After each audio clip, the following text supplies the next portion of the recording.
तनया तद्धाम वृन्दावनम् रम्या क्वाचिदुपासनो व्रजवधू वर्गेण या कल्पितः श्रीमद्भागवतं प्रमाणममलं प्रेम पुमार्थो महान् श्रीचैतन्यमदमिदं तत्रादरो न परः।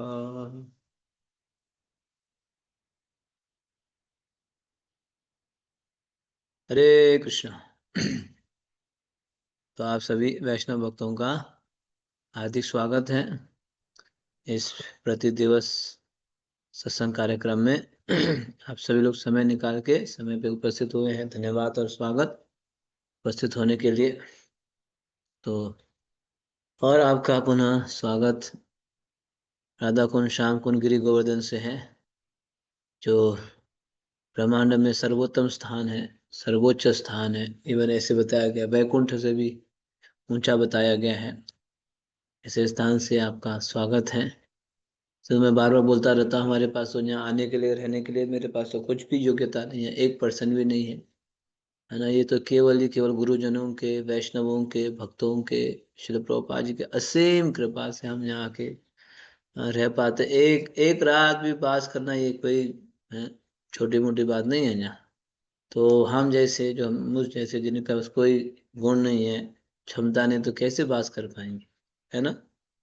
अपनी क्षमता अपने गुण से तो हो ही नहीं सकता है, लेकिन ये भक्तों की कृपा से, भक्तों की प्रार्थना से, गुरुजनों की कृपा आशीर्वाद से हम ऐसे रमणीय धाम सब, वास्तव में आप यहाँ आएंगे तो आपको यहाँ प्रवेश करते अलग से अनुभव मतलब महसूस होगा, केवल यहाँ प्रवेश करते। ऐसे तो रूप को सबने नहीं लिखा ना, ये वैकुंठ से भी ऊंचा है बोल के, सबसे उत्तम, ऐसे तो नहीं लिखे होंगे ना फालतू में। नहीं, वास्तव में ये स्थान बहुत ही विशेष है, भजन के लिए अनुकूल है। विशेष मतलब जिनको भजन में रुचि नहीं, यहाँ रह नहीं पाएंगे। वही व्यक्ति रह पाएंगे जिनको जो है भक्ति में रुचि है ना।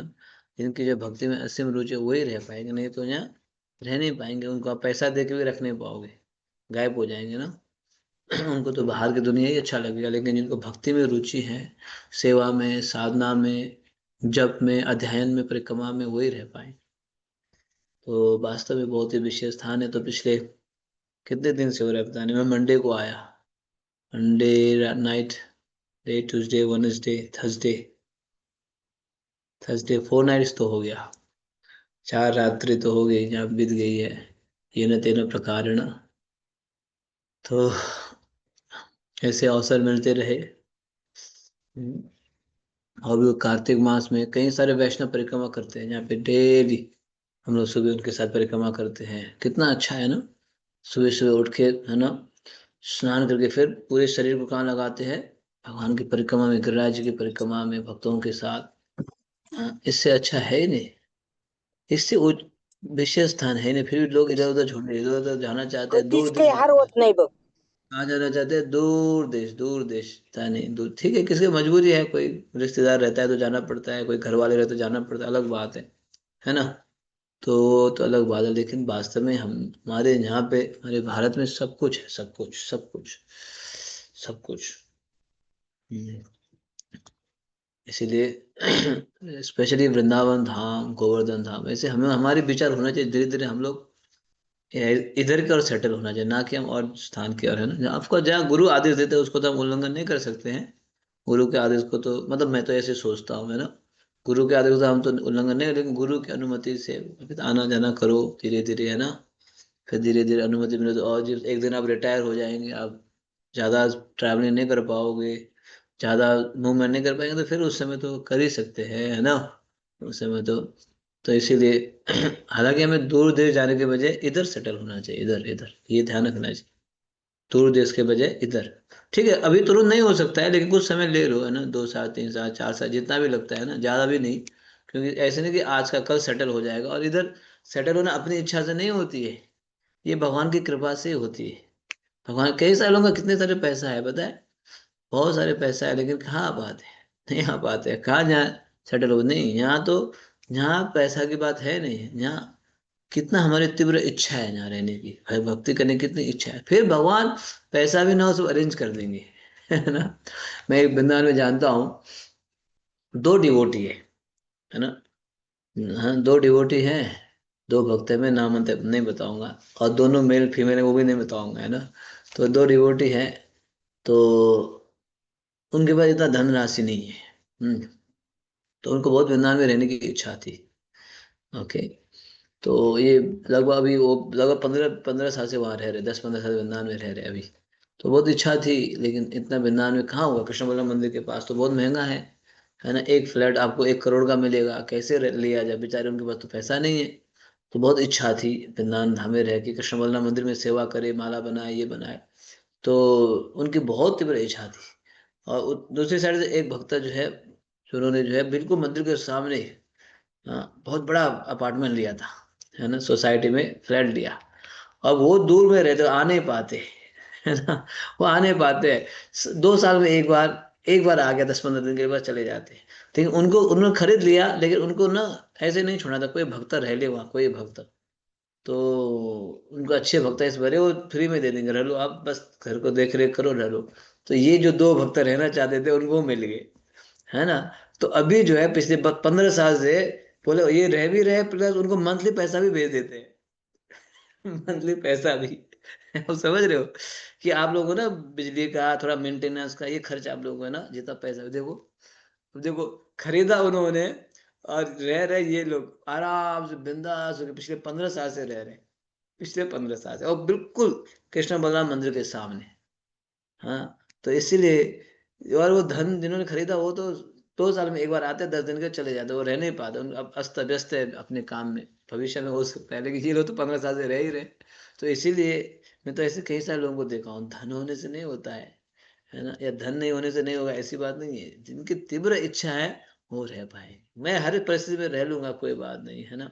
तो वो व्यक्ति रह लेगा, भगवान फिर व्यवस्था कर लेंगे। हम्म। इसीलिए इच्छा रखिए, और ऑफ कोर्स अपने आप नहीं करना है, गुरुजनों की अनुमति के हिसाब से। अगर अनुमति नहीं तो आना जाना करो, 4 6 महीने में एक बार आओ, रहो, अभी आना जाना करो, क्योंकि हमारे लिए तो गुरुजनों का आदेश प्रायोरिटी होनी चाहिए, है ना। फिर धीरे धीरे धीरे धीरे फिर आप जैसे जैसे आप करते जाएंगे तो देख सकते हैं, परिस्थिति देख के भी धीरे धीरे बढ़ाया जा सकता है ना, या ऐसे। लेकिन अंततः तो ऑफकोर्स हमारे इस्कॉन मंदिर भी धाम से अभिन्न है, ये भी ध्यान रखना है। हमारे जो इस्कॉन मंदिर है वो भी क्या है, धाम से अभिन्न है। हाँ, क्योंकि वहाँ भी धाम का ही, धाम में जो एक्टिविटीज होता है वही होता है ना। इस्कॉन मंदिर भी धाम से अभिन्न है। हाँ, फिर भी हम लोग बीच बीच तो आ ही सकते हैं सेवा साधना के लिए। ठीक है, तो आप सभी का राधा कुंड से गोवर्धन से स्वागत है। एटलीस्ट आज तो कर ही सकता हूँ, कल पता नहीं मैं हूँ नहीं हूँ। At least for today, at least for today.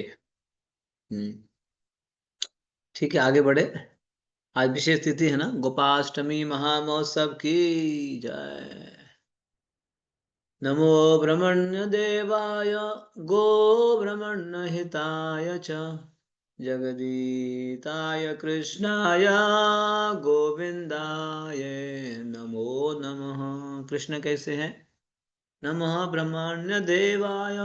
भगवान जो है, भगवान होते हुए ब्राह्मणों की पूजा करते हैं, गायों की पूजा करते हैं। गो ब्रह्मण्य हिताय च, भगवान ब्राह्मण और गो दोनों की पूजा करते हैं। आप लोग करते हो गो पूजा? हाँ, करते हो गो पूजा, गो सेवा भी करते हो?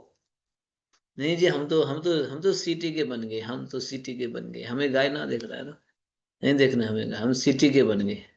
अच्छा, आज करा था, किसी वक्त ने आज किया था, नहीं वो तो आज किया, लेकिन रेगुलर कब करेंगे?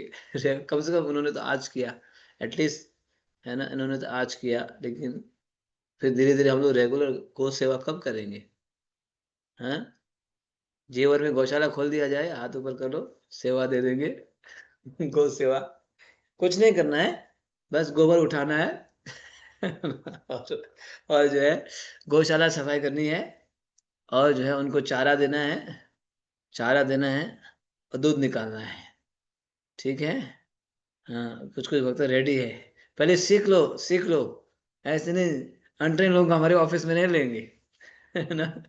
अनट्रेन लोगों को हमारे ऑफिस में नहीं लेंगे, ऑफिस में भी आप जॉब लेंगे तो एक्सपीरियंस पूछते हैं ना, आपका क्या एक्सपीरियंस है।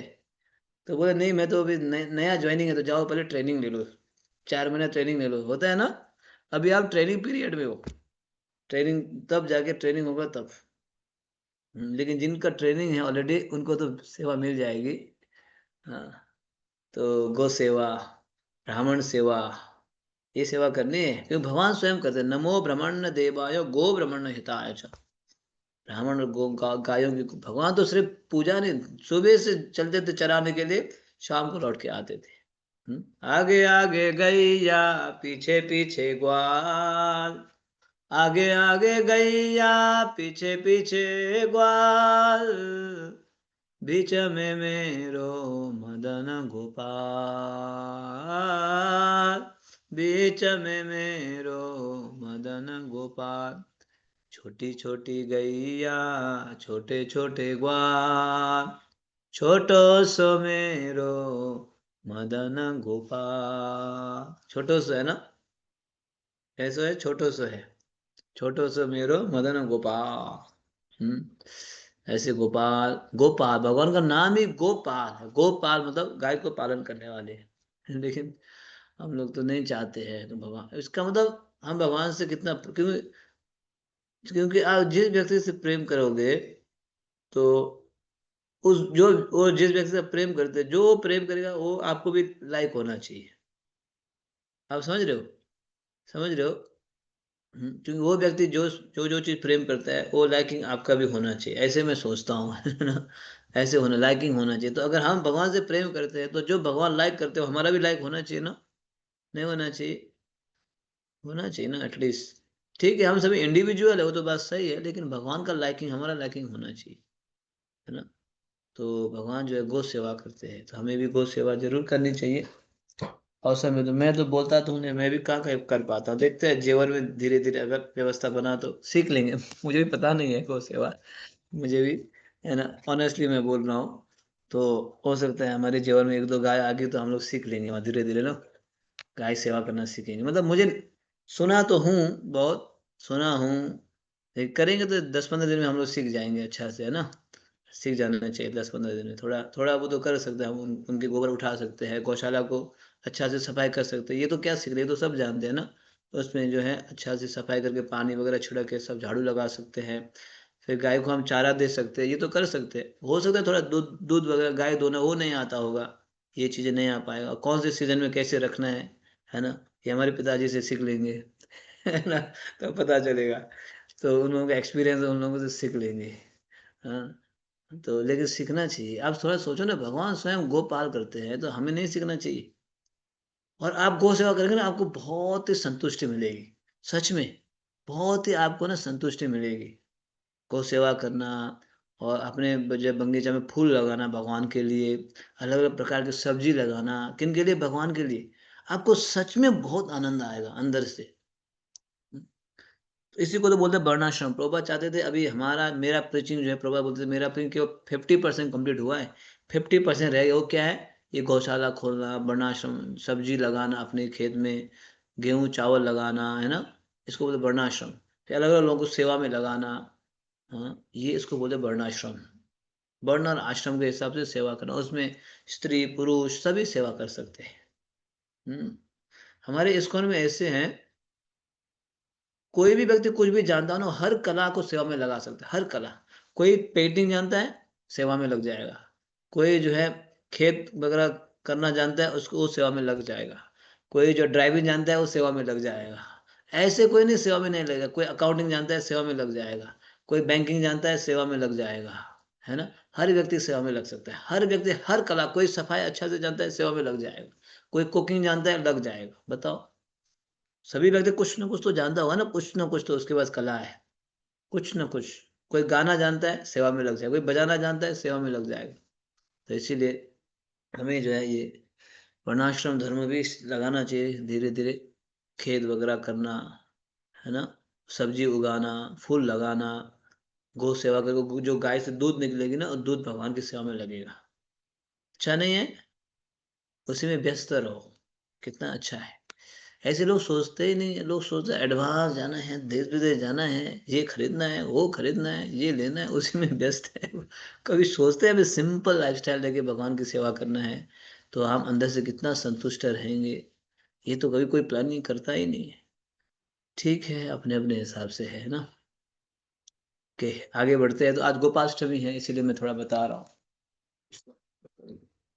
तो भगवान जो है गो पूजा की है आज, गोपाष्टमी, हमारे आचार्यों की भी तिरुवा आविर्भाव है आज। ठीक है, आइए ब्रजमंडल परिक्रमा की जय। हाँ, जमुना केली माता जी यूएसए से, आप बोलिए। हरे कृष्ण प्रभु जी। हरे कृष्ण दंडवत माता जी। प्रणाम। गोपाष्टमी महामहोत्सव का प्रणाम सभी वैष्णव के चरणों में, आपके चरणों में। प्रभु जी, मेरी एक विश है, मैं आजीवन गौ गौ गौ माता को लेना चाहती हूँ, तो उसके लिए मैं डोनेट के लिए सोच रही हूँ और भगवान से प्रार्थना कर रही हूँ कि मुझे शक्ति दे। अच्छा, आप एक मतलब एक विश है कि आप आजीवन गौ सेवा करना चाहती हो, जी, मतलब तो यू वांट टू डोनेट। जैसे गाय दत्तक, यस, गाय दत्तक लेते हैं ना, हम्म। गाय को दत्तक लेते हैं, हाँ, एक तो गाय। You want to adopt a cow. हाँ, तो मैं यस बता ही यस। रहा हूँ, हम लोग जेवर में लेने वाले हैं, तो हाँ, तो सोच लो। मेरा एक विश है। हाँ, हम लोग पूरा जेवर में जीवन। लेंगे तो आप एक गाय आपके नाम से अडॉप्ट कर लो। यस धीरे यस धीरे यस। हम, है ना, अभी नहीं, जब भी आपकी इच्छा होगी, जब आप करना मैं चाहते हैं, सभी वैष्णव का आशीर्वाद चाहती हूँ कि मुझे शक्ति दे और मेरा ये ड्रीम पूरा हो जाए। हो जाएगा, भगवान पूरा करेंगे। आप इच्छा रखिए, ये बहुत धन्यवाद बड़ी सेवा हो जाएगी, है ना, जी। भगवान के लिए। तो आप, हाँ, भक्त लोग फिर उस जो गाय सेवा करेंगे, उसके बाद जो गाय से जो आएगा गोधन गोरस भगवान की सेवा में ही लगेगा, ना, भगवान की सेवा में। बहुत अच्छा, ऐसे भक्त लोग करते हैं, कुछ कुछ लोग होते हैं, उनके नाम से एक बछड़ा लाइफ टाइम सेवा, एक गाय लाइफ टाइम सेवा, दो गाय लाइफ टाइम सेवा, मतलब हाँ लाइफ टाइम सेवा तो गाय भी खरीद के देंगे, प्लस मंथली उसका एक्सपेंडिचर रहता है, 1,000, 1,500, 2,000, हाँ, जितना भी तो रुपीस होता है वो मंथली कर देते हैं। ऐसे ये तो मैं बहुत आजीवन करना चाहती हूँ। बहुत सेवा तो। यस, मेरा वो स्टे इन मुझे टच माता जी, वो स्टे इन टच। ठीक है, आप यस, संपर्क में श्योर। रहिएगा। जी जरूर। हाँ, अनन्या भक्त को माता जी का नंबर वगैरह ले लीजिए। माता जरूर जी जरूर पहुंच। हमारे अनन्य बस भक्त आशीर्वाद प्रभु है, दीजिए, ड्रीम आपसे जल्दी कांटेक्ट पूरा हो जाए। करेंगे, इसी ग्रुप में तो हम लोग है ही, है ना। ठीक है। हरे हाँ, कृष्ण। हरे कृष्ण, थैंक यू माता जी, प्रभु जी कांटेक्ट कर लेंगे, हाँ। जरूर यस, जरूर। हरे कृष्ण। तो देखो माता जी ने गोपाष्टमी के दिन कितना अच्छा हृदय प्रकट किया।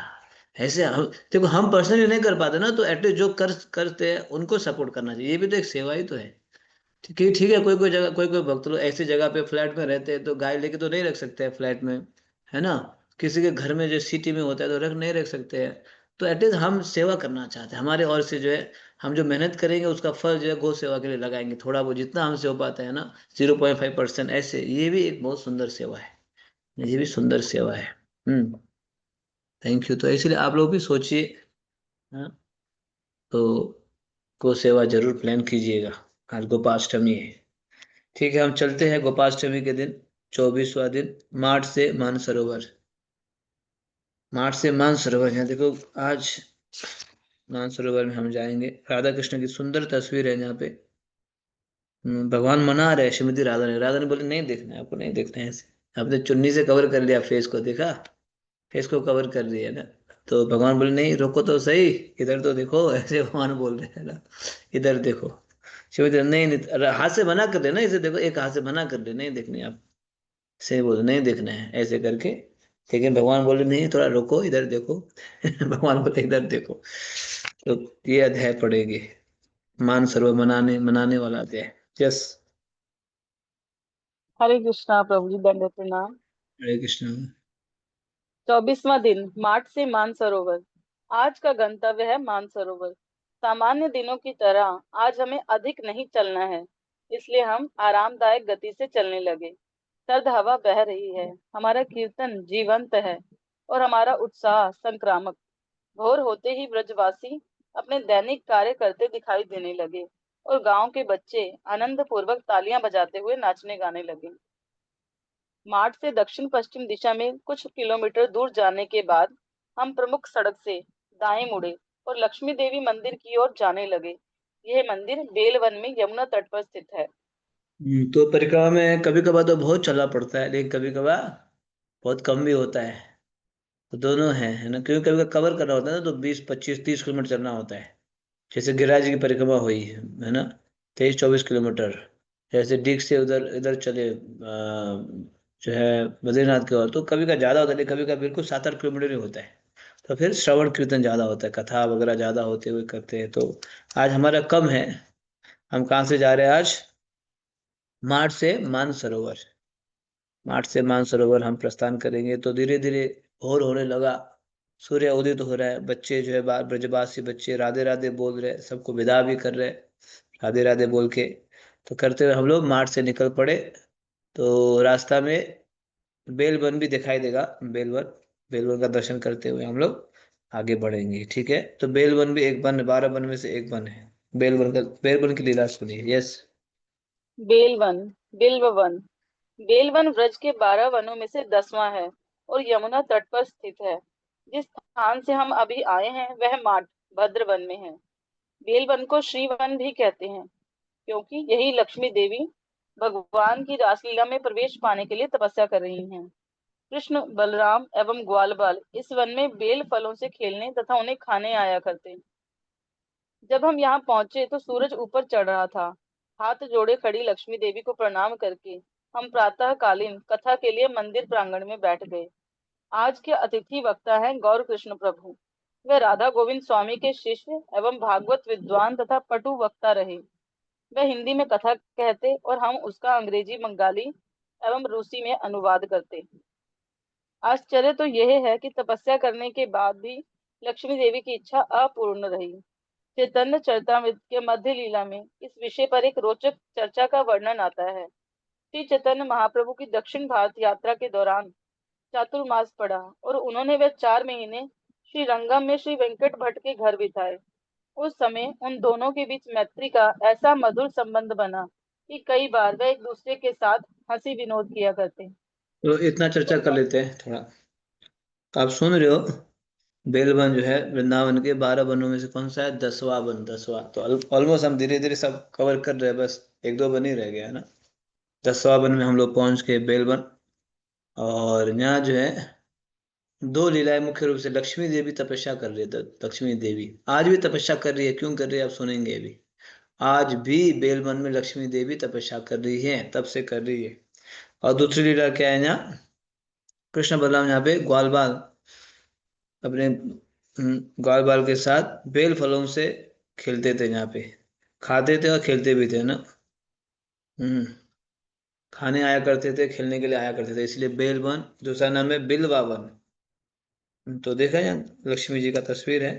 तो अलग अलग साल अलग अलग स्पीकर आते हैं। तो इस साल जो है गौर कृष्ण प्रभु महाराज बन गए थे, सन्यासी, लेकिन उन्होंने अनफॉर्चुनेटली सन्यास बनने के 1 1.5 साल बाद शरीर भी छोड़ दिए थे। तो बहुत ही बड़े विद्वान थे, बहुत ही बड़े कथाकार थे। बहुत बहुत इस का बहुत बड़ा लॉस हुआ महाराज जब चले गए थे। तो बहुत फ्रेंडली थे। हम लोग को बोलते थे हम सन्यास ले लेंगे ना, पूरा डंडा हिला देंगे ऐसे बोलते थे, है ना। ऐसे बोला करते थे। हाँ, बहुत मतलब कथा जब बोलते थे तो बिल्कुल फ्लो में, जैसे पानी बहती है ना, ऐसे ही भागवतम ऐसे बोलते थे। आप भागवतम उनका रिकॉर्डिंग सुनिएगा कभी, गौर कृष्ण महाराज जी का। तो उनकी कथा है आज। और ये फिर यहाँ पे विशेष रूप से ये जो बेलवन की कथा, चैतन्य महाप्रभु जब दक्षिण भारत में थे तो 4 महीना कहाँ रुके थे? वेंकट भट्ट के घर पे, जो गोपाल भट्ट गोस्वामी के पिताजी हैं। तो ये संवाद हुई थी महाप्रभु और वेंकट भट्ट, क्योंकि वेंकट भट्ट लक्ष्मी जी के भक्त थे। वेंकट भट्ट लक्ष्मी जी, गोपाल भट्ट के पिताजी वेंकट भट्ट लक्ष्मी नारायण। श्री वेंकटाय, ऐसे सुने हो? नमो नमः। हम लोग पुणे में ये प्ले किया है, वेंकटाय लक्ष्मी नारायण।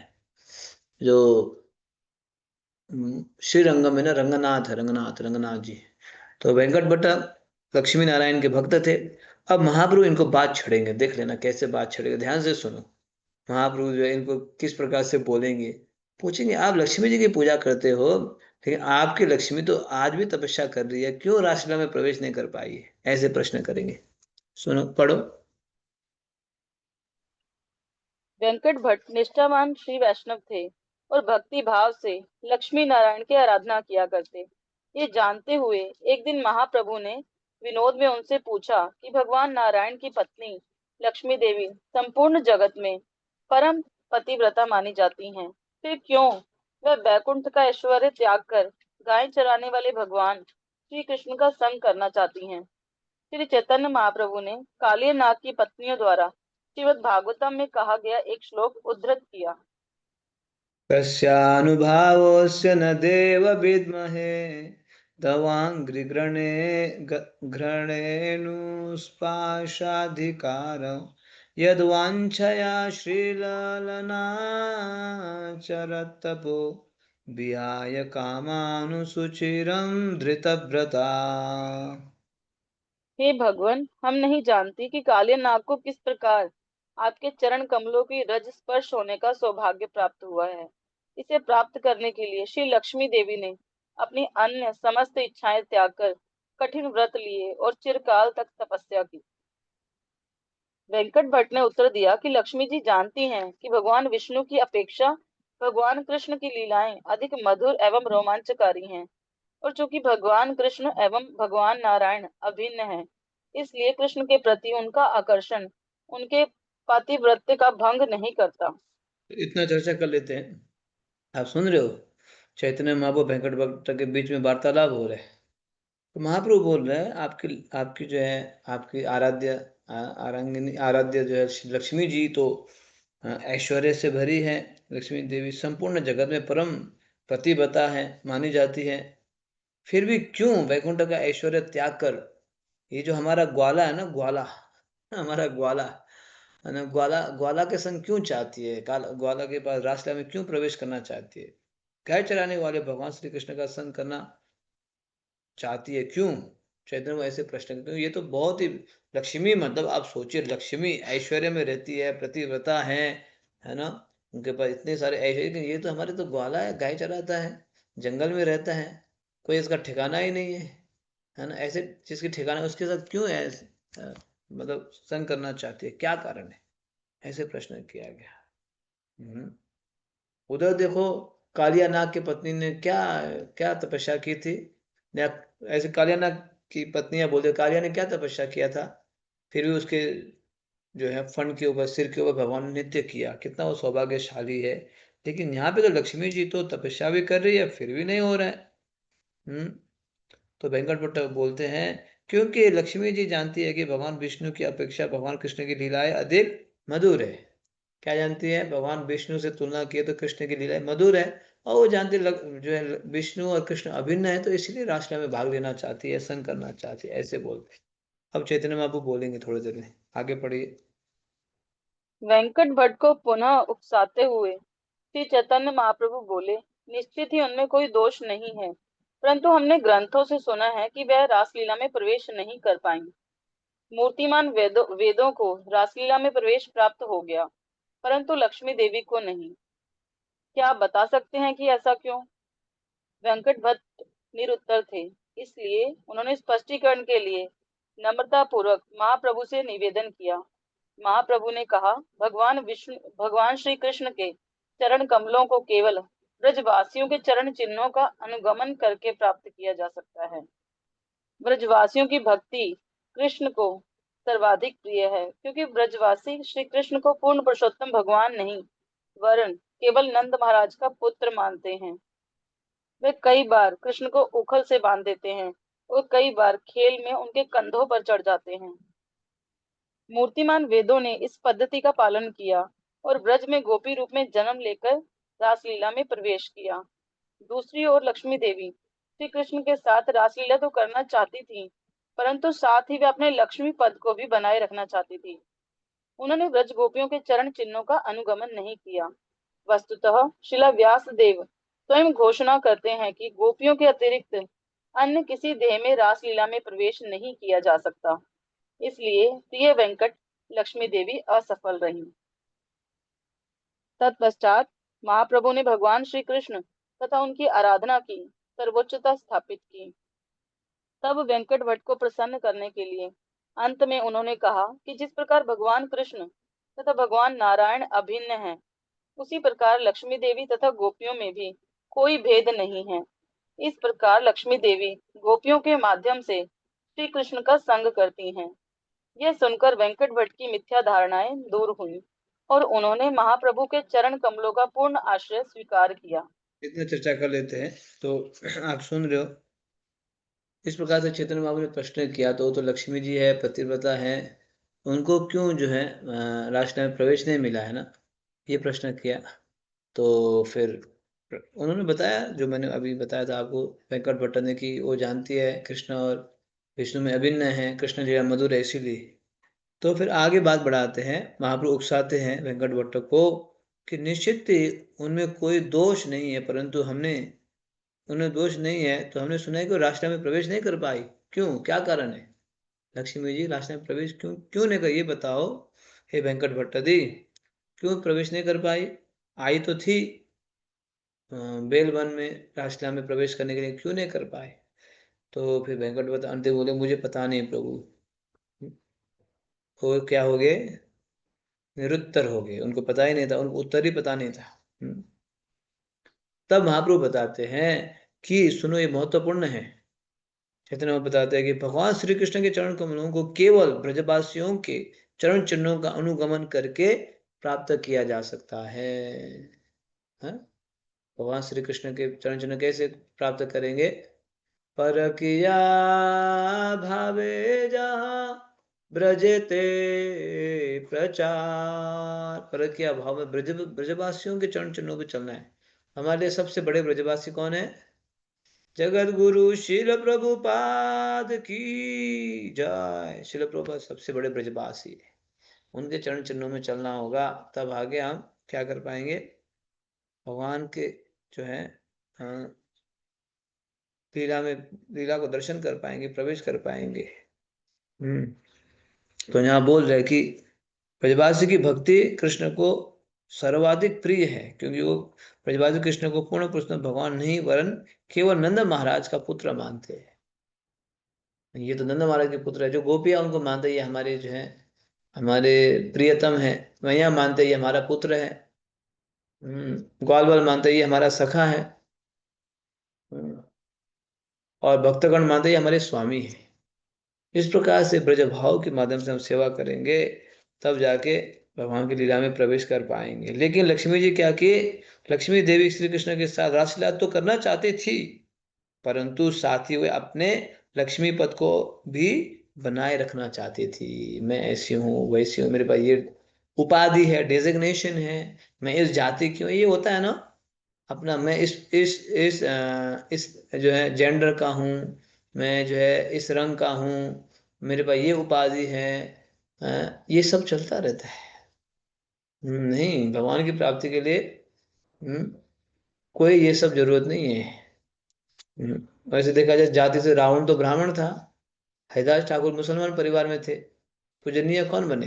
हरिदास ठाकुर बने ना। रावण ने तो अपने जननी को अपहार किया। तो इसीलिए ये सबको जो है महाप्रभु बताते हैं कि लक्ष्मी जी जो है राष्ट्र में प्रवेश करना चाहते हैं, साथ साथ क्या भी चाहती हैं, अपनी लक्ष्मी पद को भी बनाए रखना चाहती है। तो फिर आज तक लक्ष्मी जी तपस्या कर रही है बेलवन में। जब तक तृणादपि नहीं होंगे, जब तक मानस देहा गेहा जो किछु मोर अर्पिलु तुआ पदे नंद किशोर। हे नंद किशोर, मेरे पास जो है मानस, मेरा ना मन, देह शरीर, गेह घर, जो किछु मोर, मेरे पास जो भी है, हाँ, अर्पिलु तुआ पदे नंद किशोर। हे नंद किशोर, आपके चरण कमलों में क्या करता हूँ? अर्पण करता हूँ। अब आप जो करना है करो। Whatever you like to play, my lord, however you like to play, you can play with it. ऐसे बोल पाएंगे भगवान को? हैं? बोल पाएंगे? फिर बोलेंगे तो अपनी अपनी इच्छा से कार्य नहीं करना है। अच्छा लगे तो भक्ति, अच्छा नहीं लगे तो फिर मस्ती, ऐसे नहीं चलेगा फिर, है ना? समझ रहे हो? कभी तो अपने लिए मस्ती, तो कभी कभार भगवान के लिए भक्ति, ऐसे नहीं चलेगा। नहीं, अर्पण कर दिया मतलब जैसे आप चाहेंगे। फिर भगवान कैसे चाहेंगे, कैसे पता चलेगा? शास्त्र में वर्णन है भगवान क्या चाहते हैं। पत्रम पुष्पम फलम तोयम, ये बताया, मन मना भव मद भक्तो मध्याजिमा सर्वधर्मान परित्याज्य मामेकम शरणम। बस भगवान ये सब वर्णन किए, समझ रहे हो? इस प्रकार से। नहीं तो फिर अपने जो है उपाधि को भी बना के रखेंगे तो फिर लक्ष्मी जी की तरह बहुत जन्म तपस्या ही करते रहेंगे। बहुत सुंदर शिक्षा है ना। ओके, आगे बढ़ाइए परिक्रमा को। कथा के पश्चात हम दलदली भूमि से गुजरे। पैरों तले भूमि इतनी नरम है कि हमारे पैर उसमें धंस सकते हैं। इसलिए हम सूखे स्थानों पर पैर रखते हुए एक पंक्ति में चलने लगे। हमारी दाईं ओर का दृश्य मनोरम है।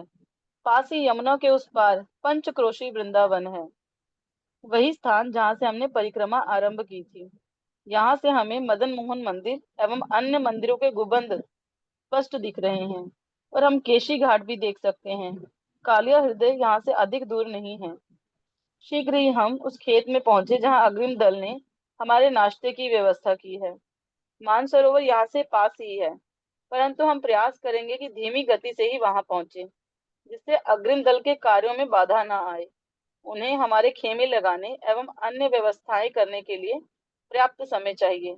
इसलिए प्रसाद के पश्चात हम एक विशाल वट वृक्ष के नीचे बैठ गए और आगे बढ़ने से पहले काफी देर कृष्ण कथा एवं एक लंबा चर्चा सत्र हुआ। तो अब जो है भक्त लोग कथा कीर्तन कर रहे हैं, आगे बढ़ रहे हैं। कैसे उसमें भूमि पे चल रहे हैं, दलदली सॉफ्ट, ब्रजरज बहुत सॉफ्ट। ब्रज में आगे चल के देखो, come and feel the dust of Braj, ऐसे बोलते हैं ना। You should come and feel the dust of Braj. Feeling मतलब you have to feel the dust of Braj, smell the dust of Braj, touch the dust of Braj. इस ब्रज से ब्रह्मा जी आदि भी ब्रज के रज बनना चाहते हैं, तो उसमें दलदली उसमें रज में चल रहे हैं। अब हम अभी उस पार बेरे, इस पार भी यमुना जी भी देखा है, यमुना के तट से चल रहे हैं। उस पार पे कौन है तो पता है, बेलबन से देखोगे ना तो आप जो केशी घाट जानते हो ना, केशी घाट, केशी घाट दिखाई देता है। केशी घाट, मदन मोहन मंदिर सब उस पार पे दिखाई देता है। केशी घाट जानते हो ना, यमुना में आते हो तो यमुना जी के जो घाट है एक, परिक्रमा के समय में आते हैं, परिक्रमा करते हुए घाट है जहाँ आरती वगैरह करते हैं, वो केशी घाट है ना। तो उस घाट दिखाई देता है उस पार से, बेलबन से। ये भी दिखाई दे रहे हैं हम लोग। उसमें देखते हुए मदन मोहन मंदिर देखते हुए आगे बढ़ रहे। अब देखो, आज का डेस्टिनेशन शॉर्ट है तो ज्यादा जल्दी भी नहीं पहुंच सकते हैं, क्योंकि जल्दी पहुंचेंगे तो वहाँ अरेंजमेंट भी तो करना चाहिए ना, टेंट वगैरह लगना चाहिए सब। उन दिनों में एक ही सेट टेंट था, अभी तो दो सेट हो गया। अभी इसलिए थोड़ा धीरे से चलना पड़ेगा, पहले पहुंच जाएंगे, सामान नहीं पहुंचा है, टेंट नहीं लगा है, तो फिर हल्लाखोर करने लगेंगे कौन सा रूम है कहाँ है तो ये सब सोचते हुए चलाना पड़ता है परिक्रमा पार्टी को। तो इसलिए एक बट वृक्ष के नीचे बैठ गए, बैठ के फिर वहाँ क्या करने लगे, कृष्ण कथा करने लगे। कितना अच्छा है, देखो बट दृश्य देखो, बट वृक्ष के नीचे बैठ के बहुत ही सुंदर रूप से कथा कर रहे हैं। वाह, ये वैकुंठ है, ये गोलोक है। ठीक है, और गोलोक एक्चुअली गोलोक वृंदावन के लिए कहीं जाने की जरूरत नहीं, इसी संसार में रहते हुए आप वैकुंठ में हो सकते हैं। कई सारे लोग जो है संसार में सड़ रहे, तड़प रहे, पता है कई सारे लोग, है ना, भोग विलास में इधर उधर सड़ रहे कई सारे लोग, लेकिन कई सारे लोग आनंद से, इतना आनंद में जीवन बिता रहे हैं। बस उठते ही यहाँ स्नान करके फ्रेश तिलक वगैरह लगा के फिर ठाकुर जी की सेवा में लगे, हरे कृष्ण कृष्ण कृष्ण हरे हरे बोल के परिक्रमा कर रहे, अपने सेव शरीर को लगा रहे। हाँ, फिर उसके बाद जब थोड़ा बहुत विश्राम करेंगे, फिर श्रवण कीर्तन में व्यस्त रहेंगे, उनको पता ही नहीं चलता कौन सा। लेकिन अन्य देखो दूसरे लोग इंद्रिय तृप्ति के लिए दिन रात मेहनत करने लगे, खचा खच। प्रभा बोलते बॉम्बे में जाके तो लोकल ट्रेन में खचाखच, फिर दिन भर वहां काम करेंगे, फिर शाम को खचाखच के लौट के आएंगे, क्या रात्रि को थोड़ा सा इंद्रिय तृप्ति करेंगे, बस उसी में मग्न है। तो इसीलिए इसी संसार में आप देख सकते हैं स्वर्ग और नरक कहाँ है, नरक और स्वर्ग कहाँ है, इसी संसार में देख सकते हैं आप, है ना। इसी संसार में देख सकते हैं, कोई अगर शरीर छोड़ के जाके देखने की जरूरत नहीं है। हम्म। यस, तो आते मानसरोवर में पहुंचते हैं, चलो। मानसरोवर। शीघ्र ही हम मानसरोवर पहुंच गए। मानसरोवर एक सुंदर शांत सरोवर है, जिसके चारों ओर घने वृक्ष लगे हैं।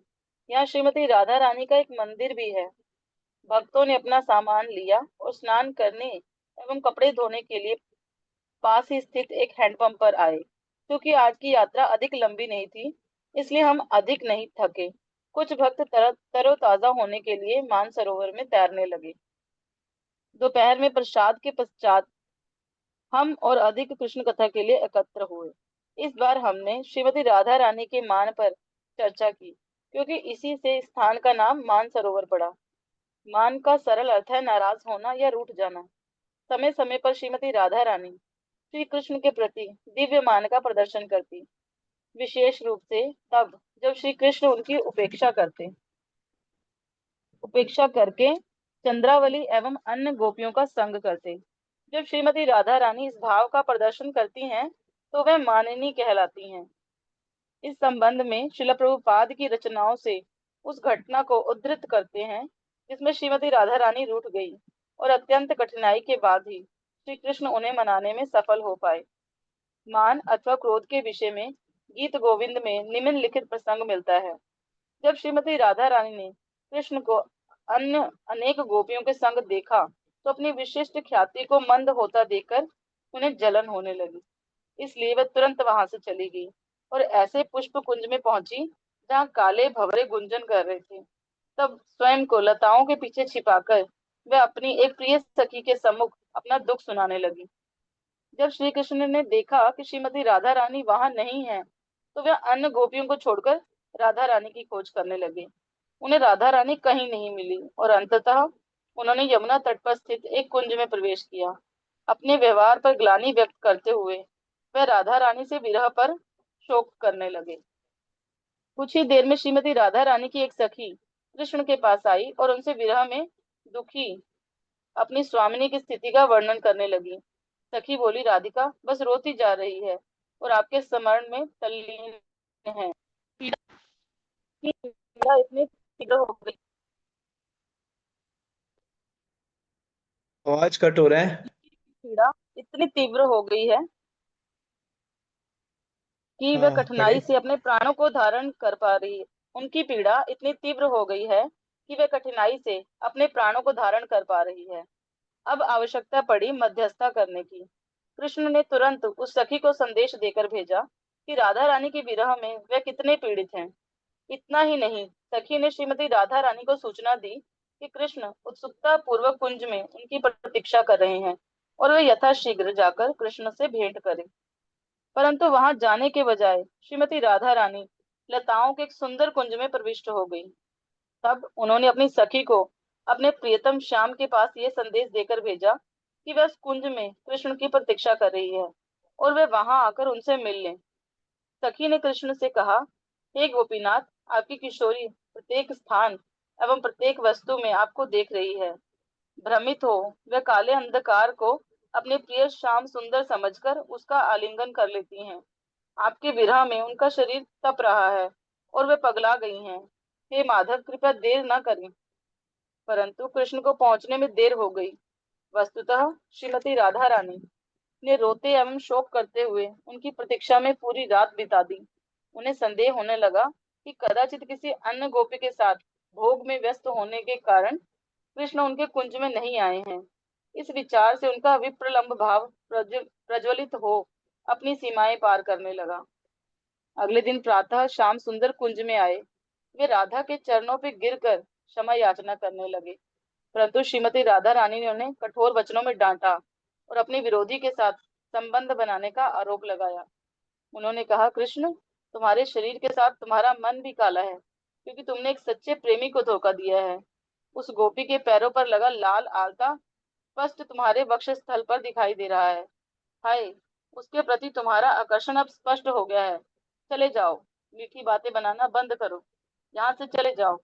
तुम उसी कमल नयनी प्रीतमा के पास जाओ जो तुम्हारे मन को संतुष्ट करती है। कृष्ण के जाने के बाद श्रीमती राधा रानी और अधिक हताश हो गई। उनकी सखी ने उन्हें सांत्वना देने का प्रयास किया और सुझाव दिया कि वे अपने मान को त्याग दें, परंतु राधा रानी दिन भर उसी पीड़ित अवस्था में वहां बैठी रही। संध्या समय जब श्री कृष्ण पुनः उस कुंज में लौटे, तब भी राधा रानी वहीं बैठी थी। उस समय तक उनका क्रोध शांत हो चुका था। उनका मुख पीला पड़ गया था और वह जोर से श्वास ले रही थी। कृष्ण को देख वह लज्जा से भर गई। श्री कृष्ण ने भाव भरी वाणी में उन्हें संबोधित किया और उनके अतुलनीय सौंदर्य की प्रशंसा करते हुए कहा कि वह उनके बिना नहीं रह सकते। विनीत भाव में वह श्री राधा से क्रोध का त्याग करने की विनती करने लगे। तब उन्होंने ये प्रसिद्ध श्लोक कहा, स्मर गरखण्डनं मम शिरमण्डनं देहि पदपल्लवम् उदासरम् उदारम्। हे राध हे राधे तुम्हारे चरण कमल में हे राधे तुम्हारे चरण कमल मेरी सारी इच्छाएं पूरी करेंगे, इसलिए कृपा इन्हें मेरे सिर पर रख दो। मैं कामदेव की अग्नि ज्वालाओं में दहक रहा हूँ। कृपया अपने शीतल चरण कमलों के स्पर्श से मुझे इस पीड़ा से मुक्त करो। इतना चर्चा राधे। कर लेते हैं। बहुत ही सुंदर ये लीला आप सुन रहे हो। प्रसंग बहुत ही सुंदर है, सुना? हाँ, किस प्रकार से जो है श्रीमती राधा रानी मान लेके बैठी है। तो ये लीला बहुत ही प्रसिद्ध है वहाँ पे मानसरोवर में। तो अभी भक्त लोग पहुंचे वहाँ मानसरोवर, अपने टेंट में पहुंच गए और सामान वामान लेके टेंट में। कुछ भक्त जो है फ्रेश होने के लिए, तरोताजा होने के लिए फिर जाके कामचा वामचा निकाल के मानसरोवर में नहाने भी लगे, है ना। फिर तब तक दोपहर का फिर यहाँ पे कथा होगी, कथा मानसरोवर की कथा। मान का अर्थ क्या है? मान का सरल अर्थ है नाराज होना या रूठ जाना, रूठ जाना, है ना। नाराज होते हैं ना, नाराज होते हैं नहीं होते, रूठते हैं नहीं रूठते, है ना, रूठ जाते हैं नाराज क्यों? क्योंकि इसीलिए रूठ जाते हैं श्रीमती राधा रानी की ये कृष्ण देखो, ये कृष्ण जो है हमारे पास नहीं आते हैं, ये कहाँ चले जाते हैं? चंद्रावली के पास चले, अन्य गोपियों के पास चले जाते हैं ना। ऐसे मिशन करके जो है नाराज होने लगते हैं। और ऐसे कृष्ण तो जाते भी है, कृष्ण जाते थे, है ना। कृष्ण कभी जो है विरजा के पास जाते थे, कभी जो है चंद्रावली का। चंद्रावली और राधा रानी बिल्कुल है, दो बहन थी, बहन थी लेकिन अपोजिट पार्टी। बिल्कुल राधा रानी को चंद्रावली का नाम सुनते ही जो है वो कान बंद, नहीं सुनना है चंद्रावली का नाम, है ना। चंद्रावली, चंद्रा मतलब चंद्र, कोई कभी चंद्र के नाम चंद्र भी आया तो फिर नहीं सुनना होता है। हाँ, लेकिन कृष्ण उधर भी जाते थे चंद्रावली के पास, राधा रानी के पास भी, विरजा के पास। कृष्ण तो आदि पुरुष भगवान है, वो जा सकते हैं, है ना। कृष्ण आदि पुरुष है ना। तो कृष्ण जो कभी इधर कभी उधर हर जगह जाते, राधा रानी को पता चला उस समय। प्रतीक्षा कर रही थी ना बेचारी, बहुत दिन से प्रतीक्षा कर रही, रात्रि में प्रतीक्षा कर रही थी। तो लेकिन करते करते आए नहीं, जिस समय पे पहुंचना था आए नहीं। पुष्पों के कुंजों में प्रतीक्षा कर रही थी, तो नहीं आया तो फिर राधा रानी चले गई। जिस स्थान पर वो रखे, तो बहुत देर तक प्रतीक्षा करने के बाद नहीं आया तो वो कुंजों में चले गई। और जब कृष्ण को पता चला राधा रानी नहीं है, तो ढूंढने लगे कहाँ है कहाँ है कहाँ है। तो राधा रानी नहीं मिली तो वो और बहुत दुखी हुए, उधर से ये दुखी कृष्ण ने, इधर से ये दुखी, है ना। जहाँ जहाँ मतलब मीटिंग पॉइंट दिया था ना, वो राधा ने तो बहुत देर प्रतीक्षा की ना, कृष्ण ही नहीं पहुंचे। तो लेट पहुंचे तो पहुंचे तो थे ही नहीं, वो तो इतना तो कब तक प्रतीक्षा कर पाएगी, है ना। थी नहीं। तो फिर राधा रानी नाराज हो गई, बहुत नाराज हो गई। ये देखो ये ऐसे ही करते हैं, ये कलुए काले, है ना। शरीर के साथ साथ इनका मन भी काला है ना। ये सब ऐसे डांट मतलब सोचने लगी, है ना। तो फिर तब तक सखी आती है, सखी आके बोलती है राधा रानी बहुत दुखी है आपके विरह में, बहुत प्रतीक्षा करके दुखी है एक कृष्ण।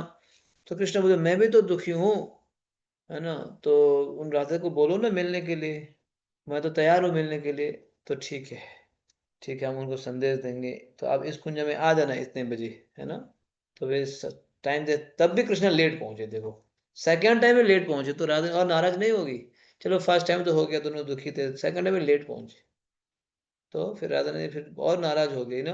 तो लास्ट ही फिर मिले, तो मिले तो क्या मिला कि राधा ने बोली देखो देखो देखो, है ना, आपके उसमें जो है बक्षस्थल में क्या दिखाई दे रहा है?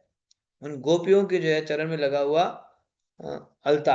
अलता समझ रहे हो? पैर में लगाते हैं जो रेड कलर का लगाते हैं ना, कभी अलता तो कभी कुमकुम, तो ये सब दिखाई देता था भगवान के शरीर में, है ना। जो गोपियों के शरीर में पाया जाता तो भगवान के शरीर में दिखाई देता था अलता कुमकुम। ये तो प्रमाण है आप इधर उधर होके आए हो, है ना। ये सब पता चल रहा है ना। तो श्रीमती राधा रानी का मुंह ना बेचारी बहुत दुखी, उनका मुंह पीला पड़ जाता था, पीला सूख जाता था, पीला पड़ जाता था, बेचारी बहुत दुखी थी, बहुत दुखी। महापुरुष प्रभु लिखते हैं ये इन लीलाओं को ना भौतिक संसार से हम तुलना नहीं कर सकते, कंपेयर नहीं कर सकते। ये आध्यात्मिक जगत की लीलाएं हैं, ट्रांसेंडेंटल पास टाइम है ये, है ना। तो फिर अंत में जो है कृष्ण बोले ठीक है राधे मैं स्वीकार करता हूँ, प्लीज प्लीज प्लीज। चरण पकड़ते हैं भगवान, देखो चरण पकड़े, देखा कृष्ण जो है श्रीमती राधा रानी के चरण पकड़ रहे, क्या करने के लिए? मनाने के लिए, क्योंकि राधा रानी मानी नहीं बन के बैठी है, मान लेके, है ना। क्या बोलते हैं?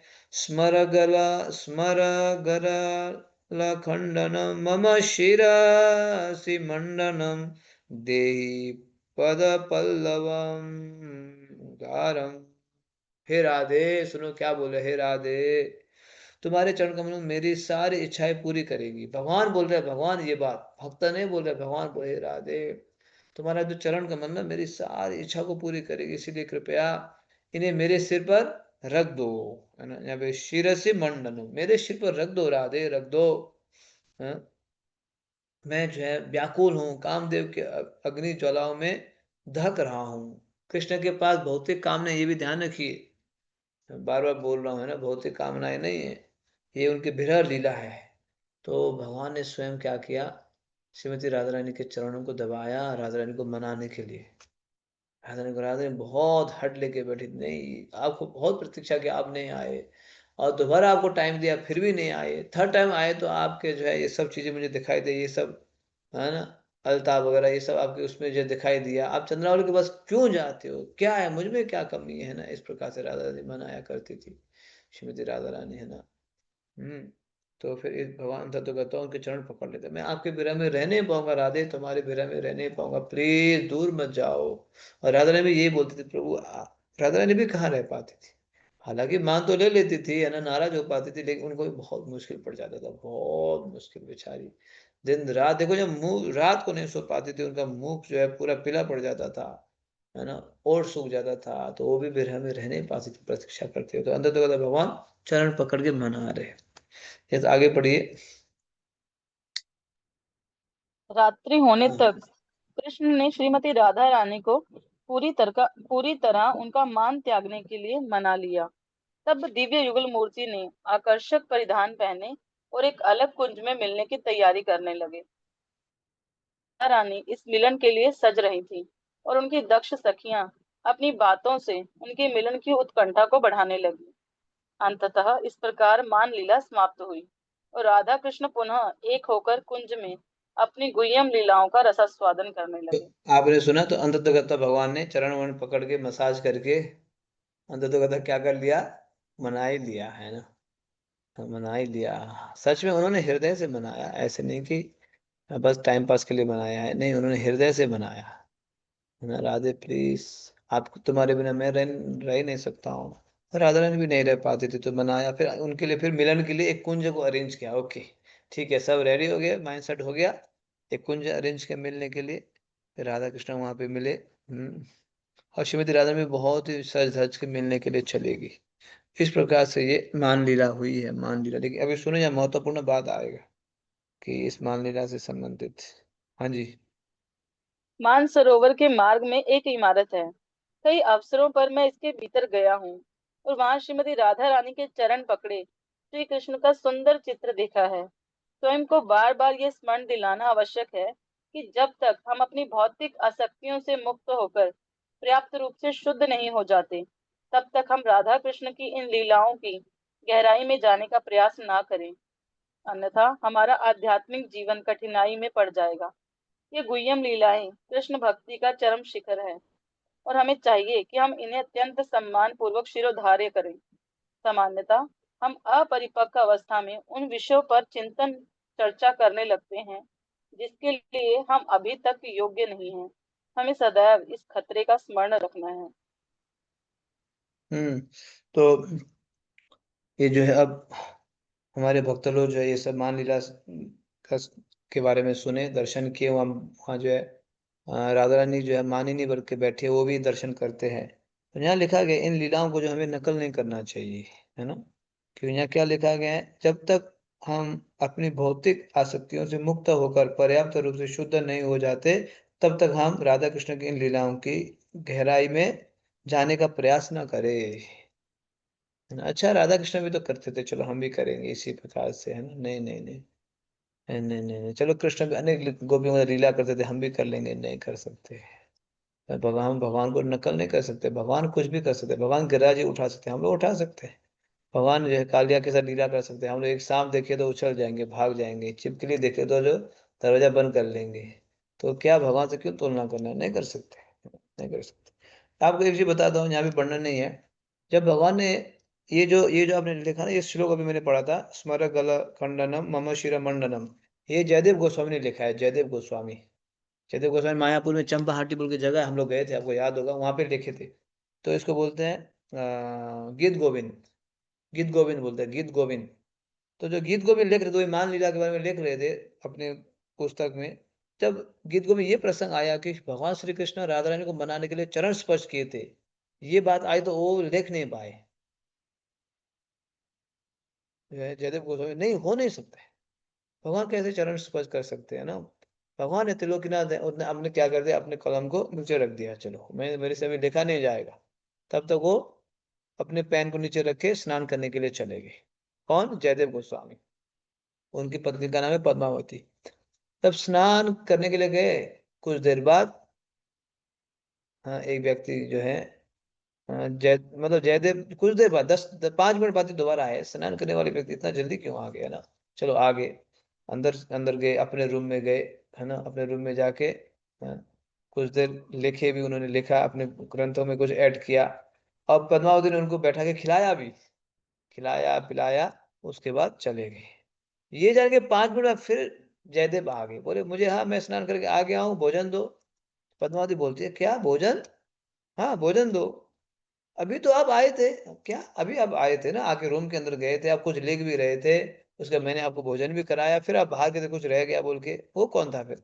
तो जयदेव आश्चर्य से, क्या कोई मेरे वेश में कोई आया था, अंदर जाके लिखा भी था? हाँ आप अंदर जाके लिखे भी थे, ये सब कर रहे थे। तो भगवान जयदेव समझ गए, ये तो भगवान ही है, भगवान है ना, स्वयं भगवान आए है, वो समझ गए जयदेव। तो फिर जयदेव रूम में जाके देखा, तो क्या देखने को मिला?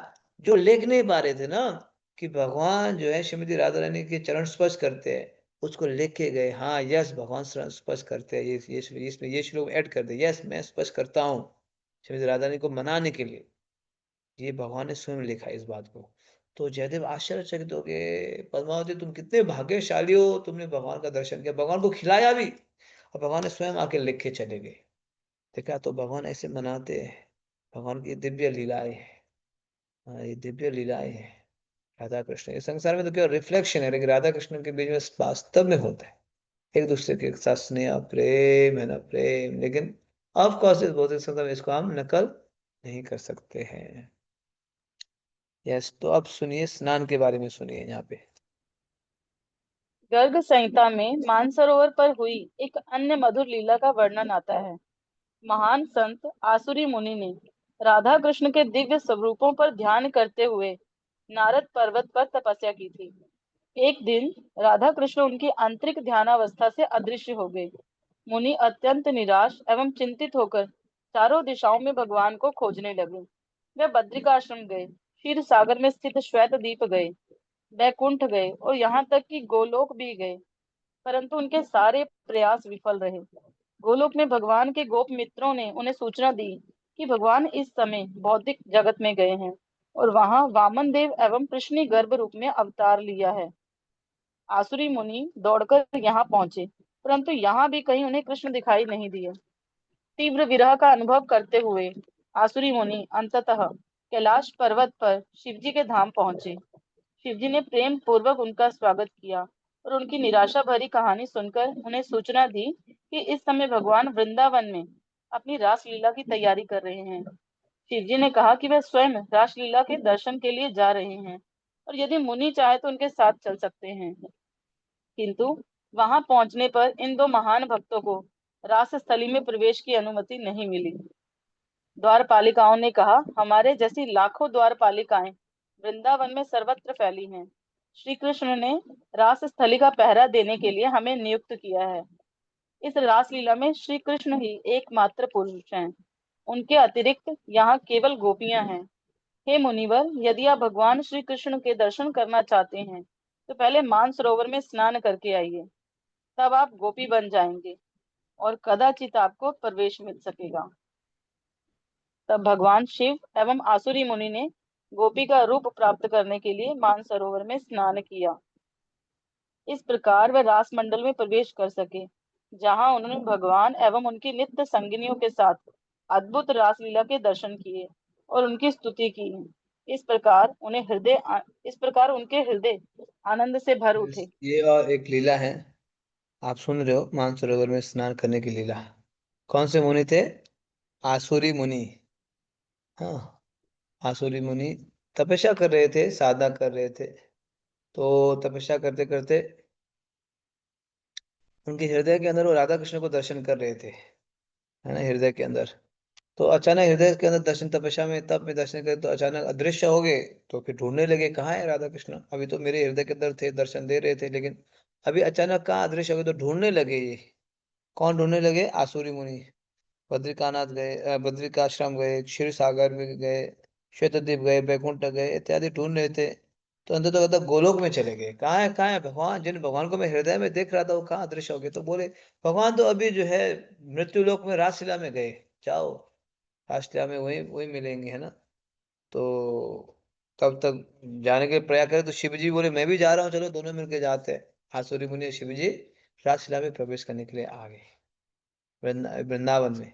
तो रास्ता देखो यार, रास्ते का पिक्चर भी है। प्रवेश करने के लिए जा रहे थे, गेट में स्टॉप, आप नहीं जा सकते। क्यों? क्योंकि आपका बॉडी जो है मेल बॉडी है? यहाँ पे जो है आपको गोपी का शरीर चाहिए। तो क्या किया जाए उसके लिए? क्या करो, जाओ मानसरोवर में डुबकी लगाओ। मानसरोवर में डुबकी लगा निकलेंगे तो आपका शरीर गोपी बनेगा, फिर आ जाना।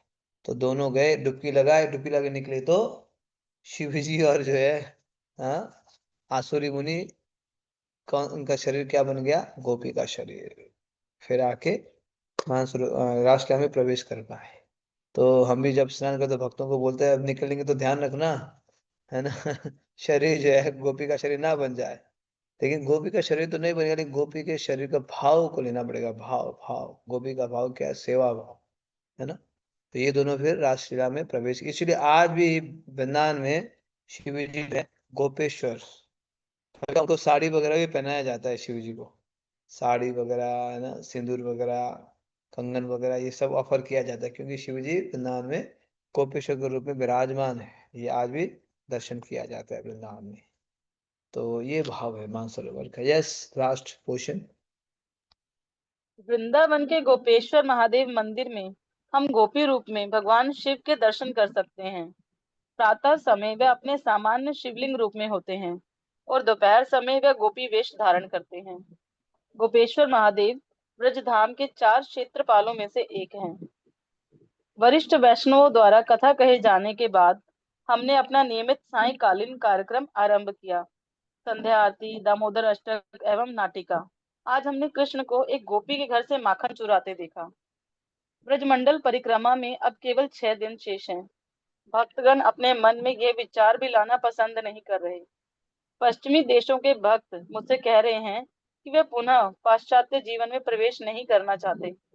परंतु यहाँ हमने समझा है कि ब्रज परिक्रमा कोई बाहरी अनुभव नहीं है।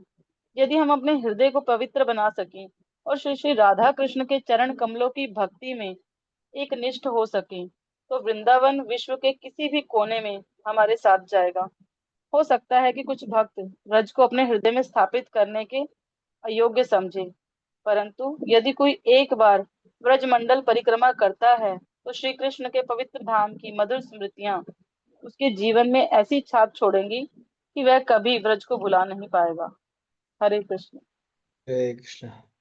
तो अब देखा परिक्रमा समापन होने के लिए कितना दिन रह गया? 6 दिन। केवल 6 दिन रह गया। तो जैसे मैं कल परसों बता रहा था ना, शुरू शुरू में तो कब खत्म हुआ ऐसे होता है, लेकिन अब जैसे जैसे दिन बीता जाता है, क्यों खत्म हो रहा है, क्यों खत्म हो रहा है ना, ऐसे फीलिंग होगा। इतना जल्दी क्यों खत्म हो रहा है ना, ऐसा इस प्रकार से फीलिंग होता है। अब क्या करें, बेचारे भक्त लोग दुखी होने लगे, धीरे धीरे परिक्रमा खत्म हो रही है।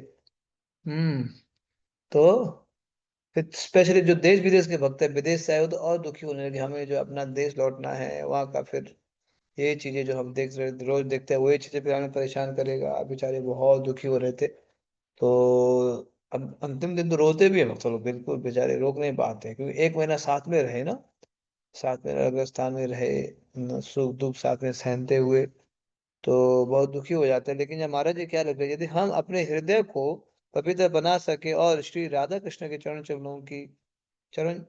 चरण कमलों की भक्ति में एक निष्ठ हो सके, तो वृंदावन विश्व के किसी भी कोने में हमारे साथ जाएगा। अगर हम अपने हृदय को पवित्र रखेंगे, सेवा सेवा साधना में लगेंगे, तो वृंदावन हम कहीं पे भी प्रकट कर सकते हैं। तो इस भाव को लेते हुए आज हम लोगों ने मानसरोवर का दर्शन किया और रास्ता में जो है बेलवन का भी दर्शन किया। तो आज हम यहीं पे निवास करेंगे मानसरोवर में, फिर कल हम मानसरोवर से लोहावन की ओर प्रस्थान करेंगे, लोहावन। ठीक है, कल का भी चैप्टर छोटा ही है। हरे कृष्णा हरे कृष्णा कृष्ण कृष्णा हरे हरे, हरे राम राम राम हरे हरे। अब हमारी परिक्रमा धीरे धीरे खत्म हो रही है, लेकिन हम लोग तो कंटिन्यू करेंगे, जैसे आपको बताया था हम लोग कंटिन्यू तो करेंगे, और अन्य पुस्तकें हम पढ़ेंगे सेम टाइम सेम आईडी पे। ठीक है, आप लोग जोड़ सकते हैं। अनन्य वक्तव्य। हाँ, हरे कृष्णा प्रभु जी, दंडवत प्रणाम। प्रभु जी, वो माता जी को मैंने मैसेज किया है, लेकिन नंबर नहीं मिला माता जी का, जो